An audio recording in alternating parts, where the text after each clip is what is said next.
Hello and welcome to the Long Talk here on New Zealand Sports Radio. I'm Paul and I'll be your host today. And joining me, I have a man from the top of the South Island who's going to take us through how his province engages with their fans and supporters. And that man is Les Edwards from Tasman Rugby. How are you doing, sir? Yeah, I'm very well, Paul. Thank you very much. Oh, thank you. Level 3 here in Nelson. So looking forward to hopefully in a couple of weeks going to level 2 and getting back to the office and working with all of my colleagues. So how have you found the lockdown? I was talking with Tony the other day, Tony Lewis, that's the CEO of Tasman, and he was saying how you have two locations anyway, and you're used to using Zoom calls. So has being in lockdown been that much different? Not much different, except for the contact that you have and the ability to look your colleagues in the eye. So yeah, lots of Zoom meetings and regular meetings. We've been working very hard and yeah, just enjoyed it. I've been had the pleasure of having my eldest daughter back from university, so nice to have her in the house, although she's itching to get out of it. But yeah, as a family, we've been able to cope very well, and as a business, pretty much business as usual in the sense that there's been a lot of planning going on for what our world will look like when we get out of level 3 and into level 2 and level 1. So your world, I'm not sure how much you're allowed to say, but your world looks, from what I understand, is going to look like it's going to be a club competition to start off with, and then the Mitre 10 Cup and Farah Palmer Cup joining in after that. That's your kind of what you're planning to try and fit in before the end of the year? Oh, absolutely. The first and foremost, we'd love to have some community rugby. We'd love to have club rugby, schools rugby, kids rugby. If we can get that up and running, that would be superb. And I know our community team are very much looking forward to getting into that. In the meantime, of course, we've got the high performance program, and we would love it if we could have a Mitre 10 Cup, preferably with crowds. But if it comes to the fact that we've got to host it without crowds, obviously content is important to New Zealand Rugby from Sky, and we'd be delighted to be able to provide some of that. Cool. Now, one of the things that Tony sort of briefly mentioned that was that you're looking at going to a third venue this year. You're still hoping to go to 3 venues throughout the Mitre 10 Cup, or because of all the changes, have you sort of tied things down and restricted things a little bit? Yeah, good question. We've always gone to Blenheim, and of course we host matches at Trafalgar Park and Nelson, so that's always been part of our program, being atop of the South Union. This year we did want to celebrate Golden Bay Motueka's 100th anniversary with a match in Motueka.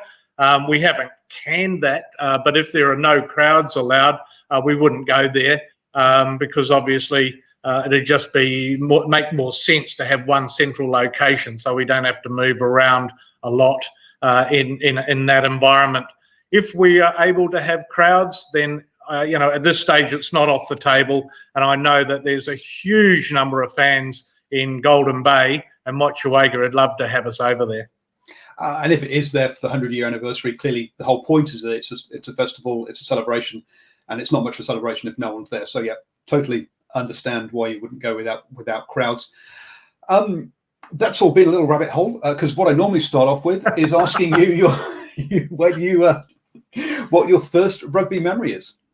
Oh, look, I'm my first memory, 1965. It was a school excursion, 1965. So I was, in my young teens, and we headed to Whangarei, and I went to watch North Auckland play the Springboks. And in that game, there was a halfback called Sid Going, and his brother Ken was at fullback. And the way they played and the way they really attacked just captured my imagination, and I basically fell in rugby, at that game. The atmosphere was enormous. Sid Going was enormous, and he's my favourite player to this day. And I kind of look at the Going brothers, Sid, Ken, Brian. They remind me of Marco players, just the way they would attack from anywhere and just with the thrill of the game. They played shark attack rugby. You know, they used to have a triple scissors move down the blind side that was quite phenomenal, and it's certainly something that you know, Marco players would give it a crack. So yeah, I enjoyed that. My other memory. Well, actually, just on that one, I had a chat with Cameron Bell a couple of weeks ago now, and he was talking about, yes, if we could pull off the triple scissor move. So I mean that's a move that goes down. So Cameron Bell, for those who don't know, the CEO of Northland. Sorry for the viewers. Yeah, so that's one thing he's hoping to bring back to Northland Rugby, because yeah, whilst it was called North Auckland back in the day, it's now changed into Northland Rugby. Yeah. Sorry, your second story. And we'll be playing Northland this year at home, so it'll be the first to pull it off, eh? The other memory I have was 1967, so a couple of years later, and got up with Dad, and we were listening to the test when Colin Meads got sent off. And I remember throwing my toys out of the cot. Actually, I said the referee can't do that, went off with a huff and went back to bed. And then I had second thoughts and came out to listen to the remainder of the game. And the old man said, "Nah," he said, "back to bed for you, son. You know, you got to cop with in sport, you got to cop the good with the bad." So, look, it was a lesson that I carry to this day, and it's also stood me in good stead. You know, I've experienced a really poor season with the Marco in 2011 when we came last. I've lived with the Union through 3 finals in the Premiership, which we didn't win, but we never give up. And you know, that's the most critical thing in sport. Back your team, always support them, and at the end, you know, it'll pay off for you. So that was a cup of Milo in the middle of the night for that game, was it?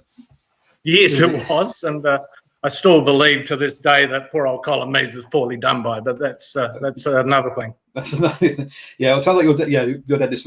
My dad. I once flipped over a board game, and that was it. I wasn't allowed to play board games for a couple of months while I learnt my lesson. Yes, being a good loser is important. So, did you play through school as well, and up to first 15, or not, or did you not get those heady heights? No, I was not a good rugby player. I was very, very average, but I enjoyed it, and I enjoyed the camaraderie of the game and teammates. I think the highest standard I got to was South Taranaki under 12s when living in Eltham, and playing senior B for Partia, also in Taranaki. And then I moved to Australia when I was 22 in 1976, and played some subbies rugby over there. So not a good rugby player, which makes me a bit of an outlier in the Tasman office, because we've got all of the guys have played a reasonable standard. You know, our CEO Tony Lewis played for Otago, New Zealand Unis, and the Junior All Blacks, and our community manager Kahu Marfell played for the Tasman Marco in the day. So yeah, I'm the oddball out, but my passion is just as strong as theirs for the game. There's no doubt about that. So by the sounds of things, you started up in Northland, and then moved down to Taranaki, and then headed overseas to Australia for after uni. Yeah, it did, right. So my old man worked in the power boards of the day, so North Auckland Electric Power Board, Taranaki Electric Power Board. I didn't go to uni. I ended up going to Australia when I was 22 without much at all, but ended up doing my tertiary education over there, and entered into an advertising agency career, which I did for 35 years. So we've all got different ways of getting to the final destination, and mine didn't include university, but I'm awfully proud that my eldest daughter's doing that right now. So yeah, it was just a different path for me. But basically, 22 is kind of you kind of roll out of university, a lot of people roll out of university then and head for the year overseas. Which is what I thought you would you'd be doing. But so you came through an advertising background into sports administration. Then you've not been a career sports person. Yeah, so I'm not a career sports person. My journey reflects my life, if you like, in that I went to Australia after my tertiary education. I went to a club in the Northern Beaches called the Newport Breakers, and I played with them for in 1981, And at the end of the year, I was made Clubman of the Year, which really shocked me because I hadn't done anything at all. But I later found out that they needed a committee member, so that was the reason for the privilege. And I ended up on the committee for 10 years, and that was my entree into administration. Small things, but helping out with publicity and marketing and fundraising, and ended up becoming secretary of the club.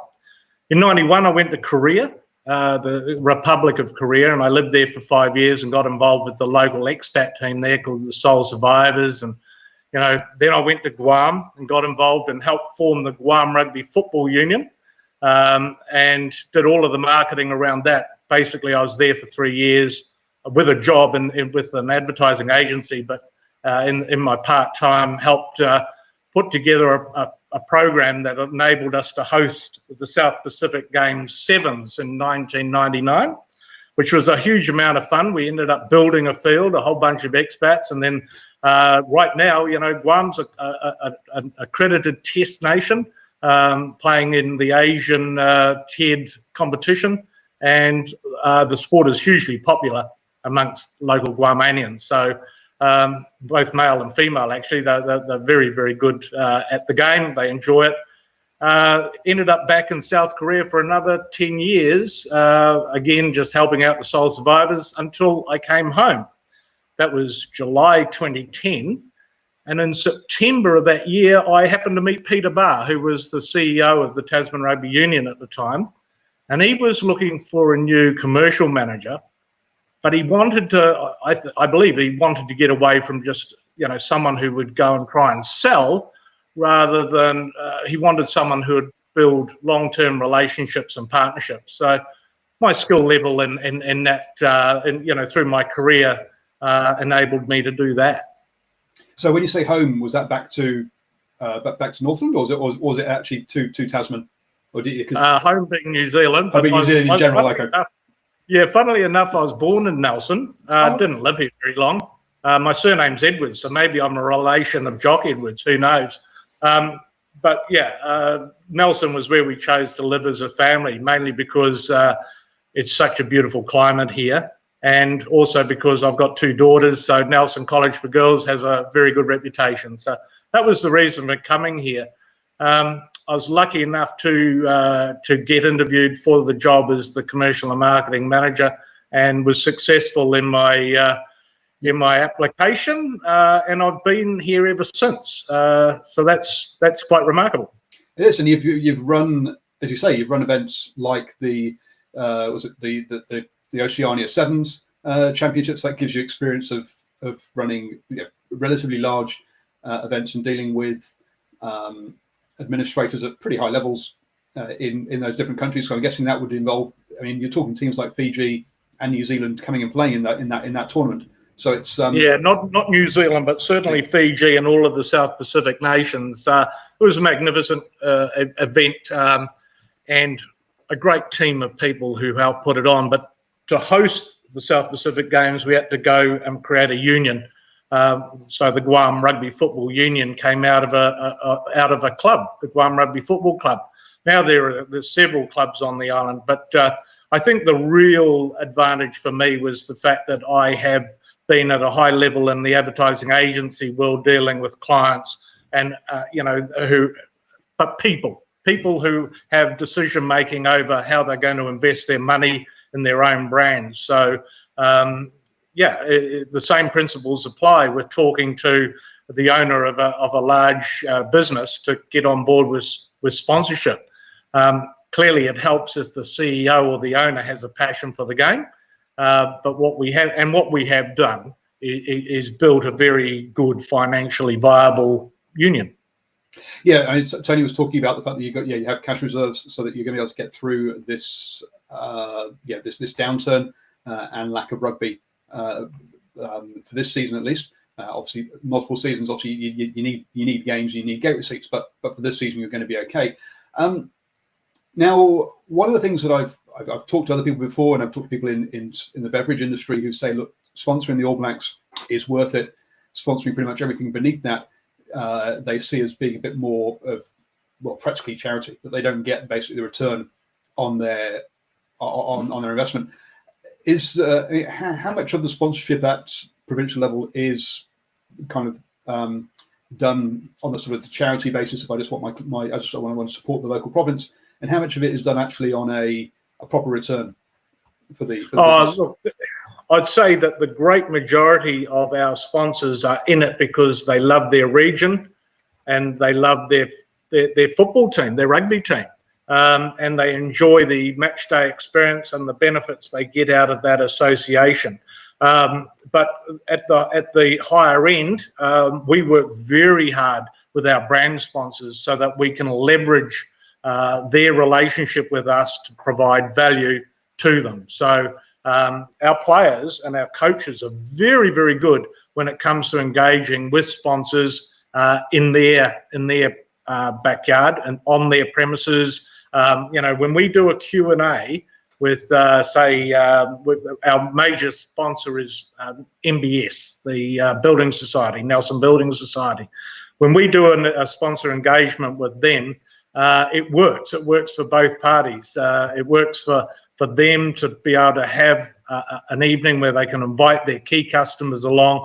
And it also works for us because our players are very good at getting a message across. There's a synergy between high performance and business that, the lessons learned are appropriate for both. So for those people who want to leverage their relationship with us at a higher level, those opportunities are available.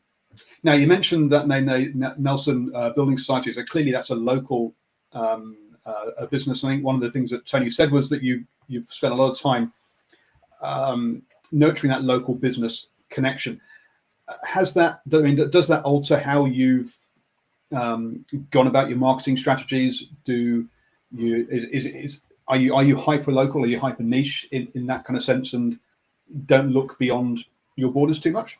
Oh, of course, we'd love to look beyond our borders, and we've tried. We've talked to people who operate at a national level, but at the end of the day, they can get greater impact for their business by supporting Super Rugby or supporting the All Blacks. What we have found is that it is the local and regional businesses who get the most mileage out of the association with what is, in fact, a provincial rugby team.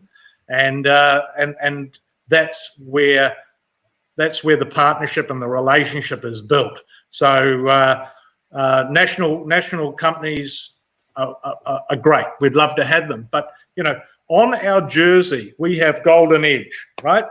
So Golden Edge have been with us regionally for 30 odd years. They'd be the longest standing private company that supported rugby in their region. So before us, before the Tasman Marco in 2006, they were with Nelson Bays. So, it's that longevity that comes about through their attachment and pride in our region and their attachment and pride in our team that makes it work from a sponsorship and marketing point of view. So we have great loyalty from our sponsors. A lot of them have been with us a long time. But that is built on, if you like, the success of the team. So let me go back to 2011 when I started. That was on the back of the GFC and the drought, and the fall off in revenue that I inherited was remarkable in that first year. And because the businesses have to look after themselves first, we lost a lot of sponsorship.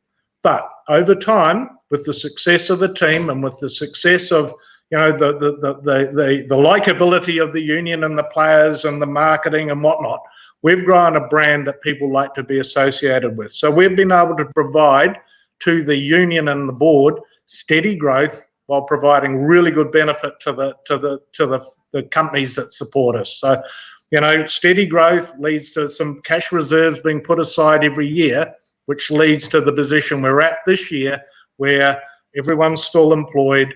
And if we cut our cloth accordingly over the next 6 months, we'll be viable long term.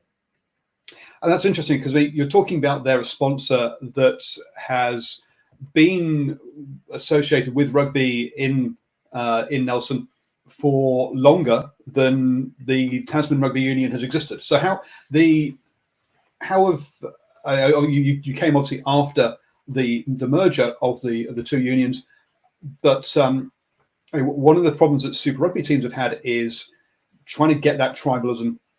Have you noticed, has there been any sort of difficulty because you're a merged union that you're not that old in that tribalism, or have you found you managed to bring both unions together pretty well?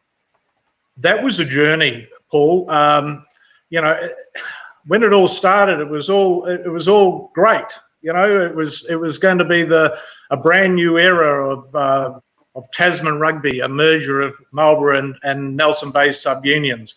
But if you know your history, you know that in 2008 things went a bit pear-shaped financially. Relationships between the two subunions and New Zealand Rugby themselves deciding that they wanted to reduce the comp from 14 teams to 10 teams. It was difficult times, but it is not now. There was parochialism when you've got with two very proud entities. The Marlborough Red Devils and the Nelson Bay Griffins. It took some time to merge that, but I'll tell you this now: there is no young kid, right, in our region who wants to be a Marlborough Red Devil or a Nelson Bay Griffin. They want to be a Tasman Marco. Fins up to that, I say. And the great majority of parents, no matter what age, have forgotten all of that. And the success of the union from 2011 to now has given them something to hold on to, that is Tasman and the Tasman Marco. So it was difficult at times, but we've got through that, and now we're as strong and as passionate as the very well 100-year-old unions. Now you're talking about that through the kids wanting to play. So is it, when you've put your being a marketing person, you're into segmenting your audience is part of your sort of DNA. But when you kept putting together your engagement strategy with the fan base, does it start with the kids, or where did you start from? Yes, it starts with the community, right? So communities are mums and dads with kids who love rugby, and we've got a strong community following, of course, at grassroots level. The Tasman Rugby Union, its job is really about putting on community rugby in one sense, and having a very competitive NPC team in its other capacity. So the community rugby is really important, and that's, if you like, what we don't segment fans per se, but what we have done is we have a website for the Tasman Rugby Union and a Facebook page for the Tasman Rugby Union, and we have a website for the Tasman Marco and a Facebook page for the Tasman Marco. Now they're linked, but the audiences have separate needs out of the communication. So with the community rugby communications, it's all, if you like, it's like a what's on, what's happening at club level, what's happening at JOB level, what's happening at coaching level, where can I learn to be a better coach, right? Where can my kids get registered? It's all of those things. And then, as the season progresses, rep rugby and age grade rep rugby. So that's the following, if you like, for the TRU commercial channels. There's 10,000 people on Facebook following Tasman Rugby Union, getting their information that way. And then you've got the Tasman Marco, which is much more, it's larger, it's international, it's local, international. It's the following that we have overseas and in markets outside of Tasman is quite significant. So it's for them, for those people, it's all about the players and the team and the rugby at that level. So if we just separate those channels in that way, we've found that that's the way to get the engagement we want. So there is obviously a link between all communication channels, and we will promote the Tasman Marco on the Tasman Rugby Union channels. But at the end of the day, what people are looking for is information from Tasman Rugby Union on one instance, and then the fan engagement on the other. So you're making it possible for you to get the information they want without having the noise of the other information if they don't want it, essentially. Correct. By doing that. Well done, Paul. That's exactly right.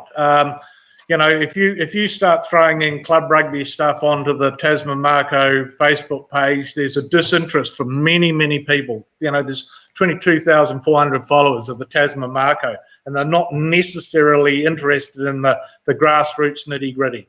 They are interested in this team called the Tasman Marco, and they love it, and the engagement is huge.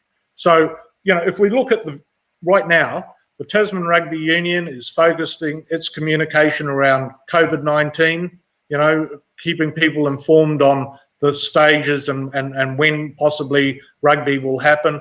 And as soon as it's possible, then we'll be promoting the community rugby aspects, games, registrations, whatever. And then, when the Mitre 10 Cup hits, everyone will be migrating over to that and getting engaged with Shark Attack Rugby. Now I do like that term. Yeah, the Shark Attack Rugby. You've got your fins up. How much of this is? I don't want to say it comes from you guys, and how much do you kind of adopt what the fans are saying and go, hey, that's a cool thing. We'll latch onto that because the fans are doing it. Yeah, well, so everything comes from the fans, really. But the fins up. It actually started with one of the players, Andrew Goodman, throwing one up in a match back in about 2009. Prior to that, there were different celebrations after a try, but basically we galvanised around that, and then fins up has just become a huge part of our brand. We have fin hats that the kids buy at very affordable prices. We've got a hashtag which we've registered with twubs.com. So, and it's got a Z in it because fins up with an S belongs to the Miami Dolphins. So, we've just done small things to build the brand. And those small things build up to a big brand identity. And the biggest piece, of course, is how we play the game. We've been lucky. We've had coaches who've always believed in passing the ball. Now, a coach wouldn't like me using the word Shark Attack Rugby because it suggests that we're not interested in defence, which isn't the case at all. We won a premiership on the back of rock solid defence. But it does sum up the way the guys play the game. They really like having a crack. And they don't mind doing that from deep in their own 22, and the fans just love it. The fans really get on board with the way we play the game. No, and look, having little catchphrases like that also, helps with the whole social media pieces. Yeah, you can do hashtag Shark Attack and all that kind of piece, and people can get behind it and can enjoy it. And you can say, hey, who can come up with the best Shark Attack GIF? And all of these little bits where you can get community content produced, which you can then leverage and stuff. So it's a very good thing. But you're the first province that I've talked to that I think is starting to properly leverage that. I mean, we have a bit of Mooloo in Hamilton where I am. They obviously talk about Tanifar up in the far north, but most of them haven't. Most of the unions haven't yet got a hashtag in that, or as active a hashtag as that. How much do you chat with your other sort of branding managers around the other unions to sort of share best practice between you? Regularly. So annually we get together. Thank you, New Zealand Rugby, for that. We get together in Wellington and we share ideas at a high level that the New Zealand Rugby Union want to look at the Mitre 10 Cup at, and then obviously we share ideas and best practices. So that's constant. Right now in COVID-19, we are talking weekly on Zoom meetings and sharing ideas and coming up with ways that we can fill the communication void while there's no club rugby and there's no rugby at all. So we're working very hard. You know, the individual unions do a very good job. I'll have to say that. They all know their market, and so although ours might, you know, I might express it so that we are more exciting than anything else. We're not really. We're excited. We're exciting to Tasman Marco fans, and what Southland are doing with Southland Stag fans is exciting for them. So you know, it's just that everyone's got their own brand ID, if you like, their own DNA, and we capitalise on that. Now, you've mentioned Facebook pages there. Now, Facebook has had its some issues recently of the privacy stuff, but also having a bit of an image of being kind of where your mum and dad is, or well, here I am being a dad, rather than the younger generation. Is Facebook still the place to be, or have you looked at things like your well, I mean, what was Snapchat a couple of years ago? We're talking. It's everyone's talking about TikTok nowadays at the moment.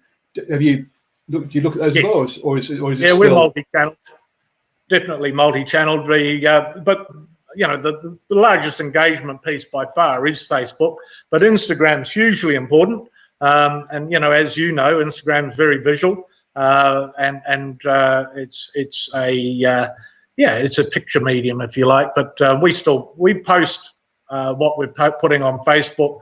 We'll share that to Instagram, but we'll come at it from a slightly different angle, communication-wise. We've got Twitter. You know, Twitter's an interesting medium because it's more of a conversation.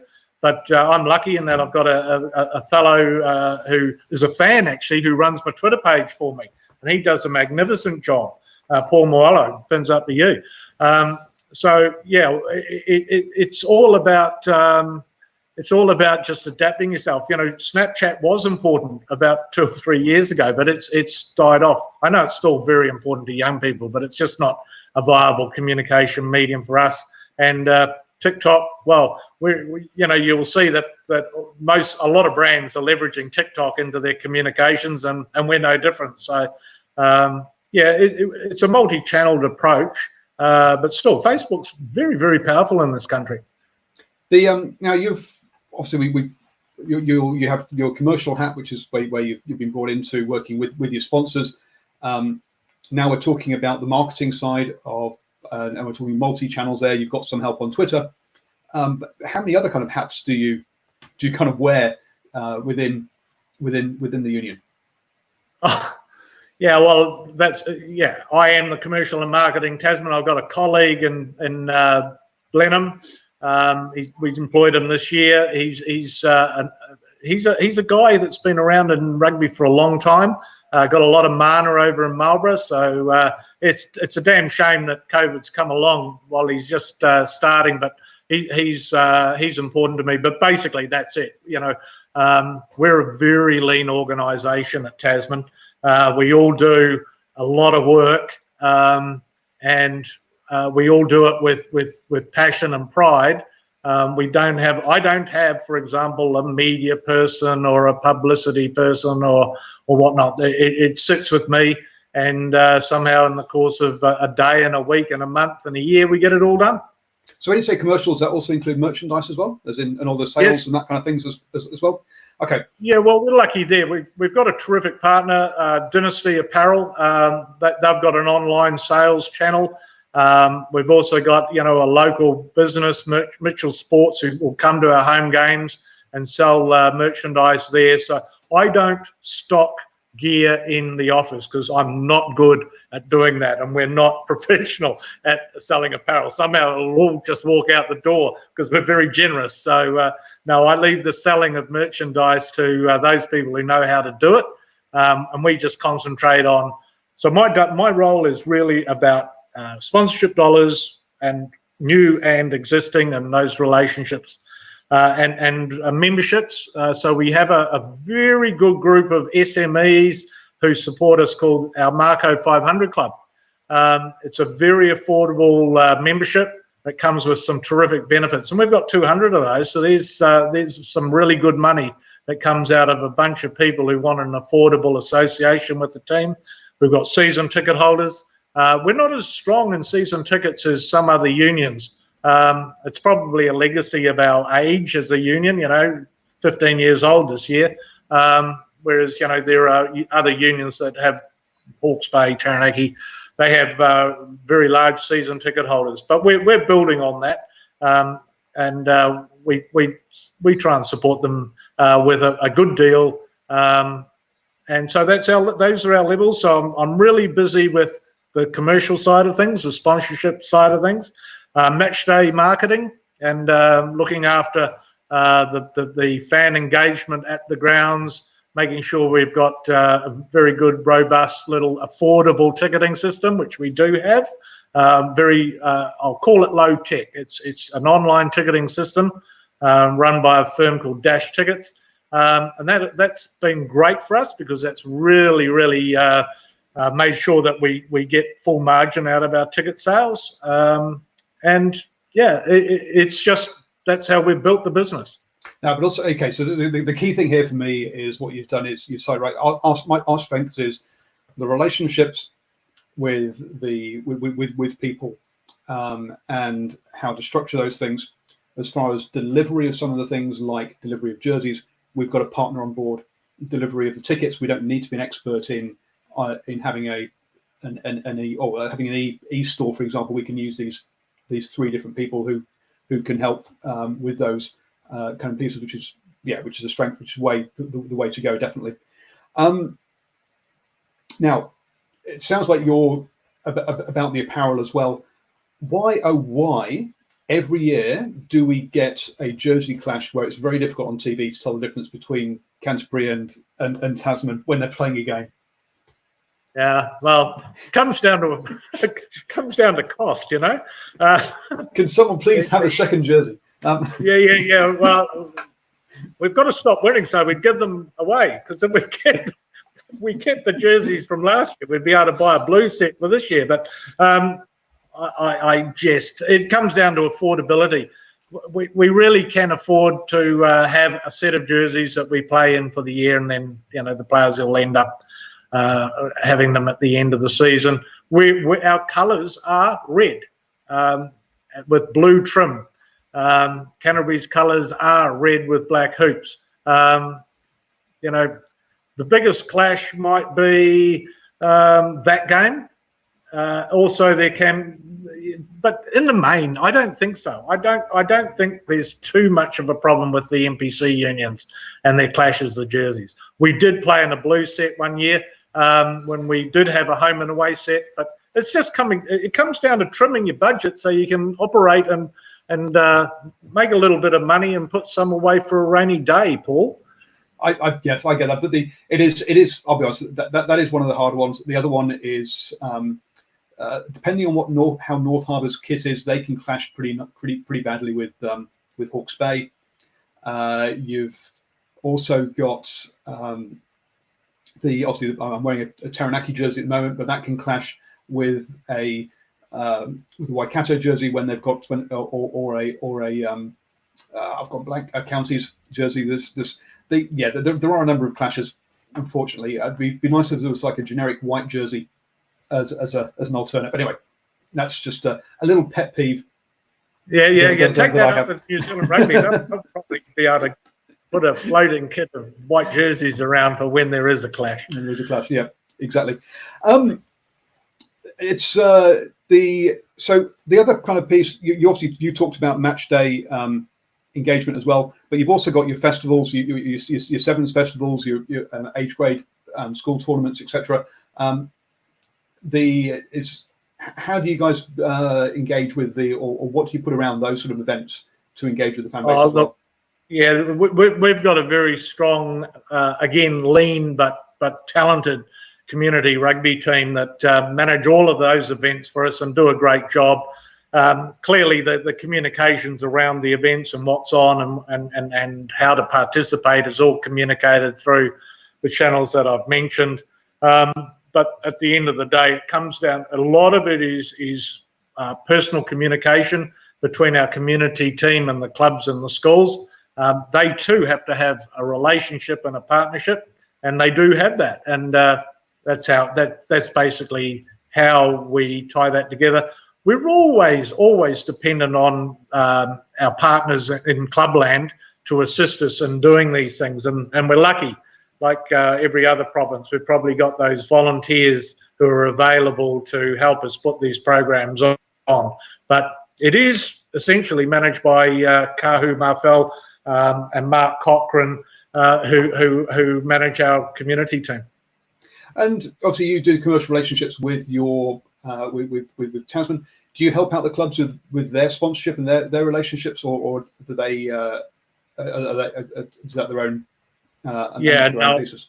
We leave that to the clubs to manage that themselves, and they're very good at it, because that's where they tap into their very localized support that they get from their old boys network and mums and dads who are in business who support that particular club. So no, we don't get involved there, but certainly there's a crossover.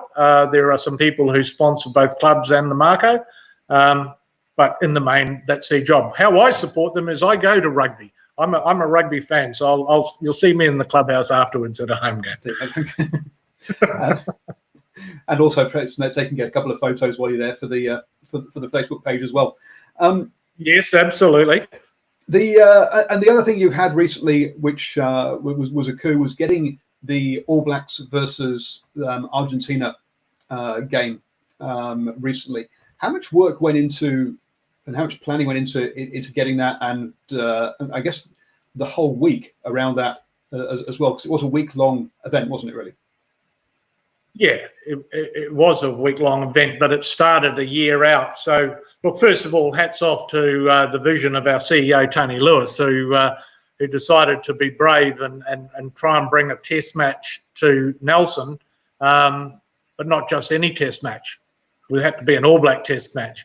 And so he and some other supporters of ours put a plan together to, in fact, pitch New Zealand Rugby to bring a game to the province.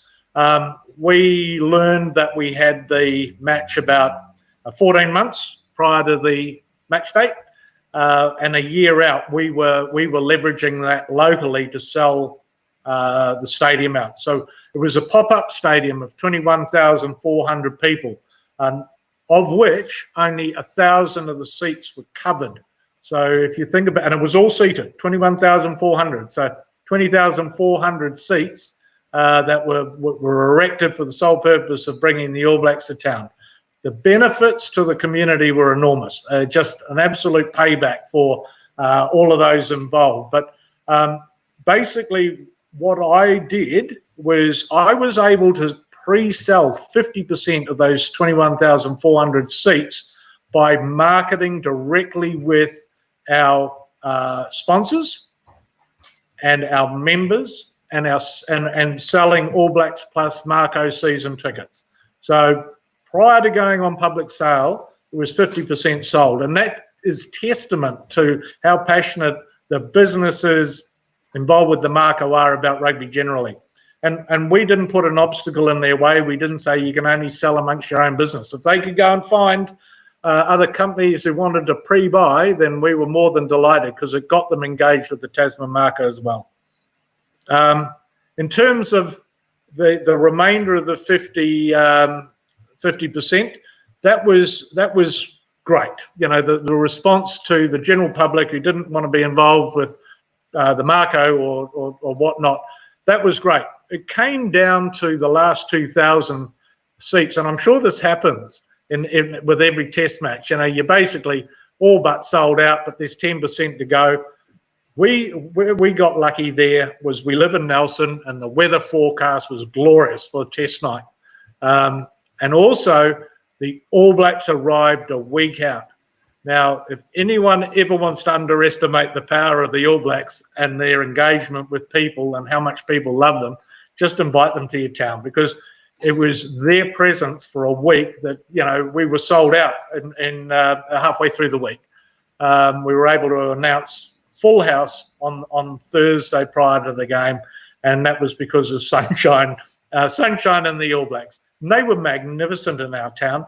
They were staying at a hotel, and at first they had a bus, and the bus trip was 10, 15 minutes. So they ditched the bus and they would just walk through town. And I'd have to say that they probably signed every autograph and every selfie that was asked of them.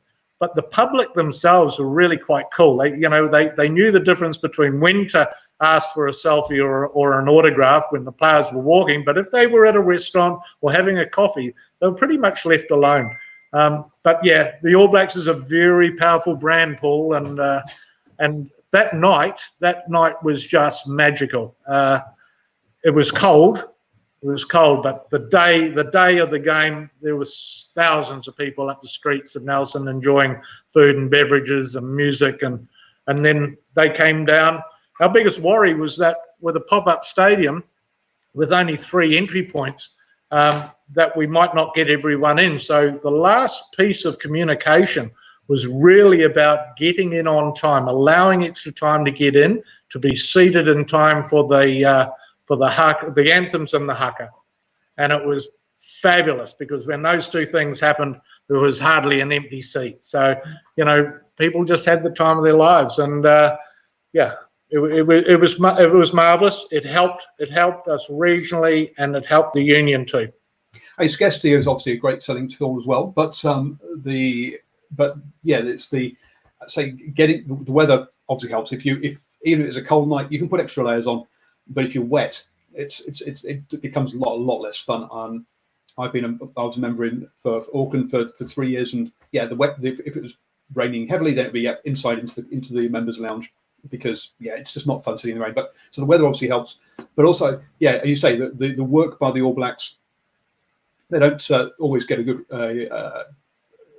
good press sometimes with how they interact, but it sounds like down there they really got they got there early, which is very good, as you say, and mixed well with the community down there. So that's great news. I will say that's because Nelson's not a big city. It's an intimate place, and there was the All Blacks couldn't avoid the public, and the public couldn't avoid the All Blacks. Whereas you could walk around Auckland as an All Black probably, or Wellington, and some people wouldn't even know who you are. But certainly, I've got no bad words to talk about the All Blacks team culture and the way they interact with their fans, second to none. I think what you're saying about wet weather was why it was so important that we pre-sold the match, because if you still had 5,000 seats available and it's a rainy night, it'd be very difficult. Yeah, absolutely. And there's definitely an element of that. Kiwis do love their sofa when watching rugby or when watching sport. Full stop. As well. Did you manage to get up the big screens and all that sort of piece as well? Was that all pop up? Absolutely. The monster screen was in. New Zealand Rugby did a fine job with the pre-match, and we assisted them in the selection of the anthem singers. And look, it was remarkable. But yes, it was everything had to be brought in. It's a little suburban ground, for want of a better term. There's 1,000 covered seats and 5,000 temporary seats normally uncovered, and then a big embankment. Well, the embankment was covered with a massive stand. The city end it was so intimate. It was so intimate that rectangle stadium to watch rugby is so cool. Oh, couldn't agree more. Absolutely. I'm a big fan of purpose-built stadiums, not for specific sport, not of generalist stadiums where it's too small for cricket and you're too far away for rugby. They just, to me, that just doesn't work so well. But that's a personal thing. It has been an absolute joy. I don't know if there's anything else I've kind of missed about the Tasman Marcos that you should that you want to let me know about. But well, I do. I just want to talk about, if you like, where success and where it comes from, and because we were in 2011, we did come 14th in the comp. We did come last, and then 2012 was a year that we made the championship semis on a team that was fairly local, but with some good acquisitions from out of town. I remember a winger called Peter Beetham came along, and He really inspired our fans with his play. Then 2013, we had Billy Guyton and Marty Banks join the team. We had two good props from Auckland, Sila Puafisi and Siwa Halanukanuka. They joined the team, and that team won the championship. Then in 2014, we made the final of the premiership. How does that happen? We lost to Taranaki, which is a shame, but great for Taranaki too. That was their first one. But how does it happen? And it comes down to leadership. So Tony Lewis is the CEO and the board. The adoption of a pretty decent vision, which I really enjoy, which is to be a top 4 provincial union in New Zealand by any criteria, gives us something to really strive at, because it's an attitude. It's an attitude that everyone in the staff has to embrace to do things, smarter, leaner. It's just a fabulous attitude that has been instilled into our team. So success comes on knowing where you want to be. It also comes with having a leadership team that wants to have success at all levels, a board that recognises that. So I'm proud to be a part of the Tasman Rugby Union. I'm proud that on the field we are a top 4 provincial union. It makes my job a lot easier when it comes to sponsorship and membership, and selling tickets. But I'm also grateful very much to the terrific work done at the grassroots level. So that's my final comment. Success is always a team effort, and there's one thing you can say about the Tasman Rugby Union: it's got a great team on and off the field. Absolutely, I've had a wonderful chat with yourself, and also with Tony Lewis. And one of the things I've also been talking to other provincial CEOs. It's what I found is interesting is that there's more than one way to skin a cat. You say Tony and has the top 4 in each category. When I talked to Mike Rogers from Bay of Plenty, his mantra is about opportunities for players on different pathways, whether that's through club, through my 10 Cup, or for the women's side. And then when you talk to Cameron Bell, who's, to be fair, he's very new up in Northland. Yeah, his mantra is about community, and you're all trying to achieve the same sort of things. It's just interesting how slightly different culturally each province approaches it. There's no right and wrong. It's just different approaches, different places, as you mentioned earlier, in the way that they communicate as well. So do, folks, if you're watching, do please go back and watch those other interviews. They are great as well. Thank you so much for your time, Les, and good luck with getting the season up and running. First off, with the community, with the clubs and the kids. I'm really looking forward to it. And then when Mitre 10 Cup comes along, I'll look forward to hopefully seeing you in one of your away games when you're up in the top half of the North Island, which is where I go. So thank you very much for your time. And everybody... Well, thank you. Thank you, and fins up, Paul. Fins up, everyone. If you want to know about Tasman Rugby, obviously the Tasman Facebook page, the Marco's Facebook page is the place for the Mitre 10 Cup. And if you want to know what's going on at the community level, Tasman Rugby Facebook page is the place to go. I'll put links to both of those down below. And if you're listening to the podcast, then you'll be able to see that in the show notes as well. Don't forget to like the page or subscribe to the channel, whether you're listening on Facebook, YouTube, or Twitter. Thank you so much, and catch you all next time.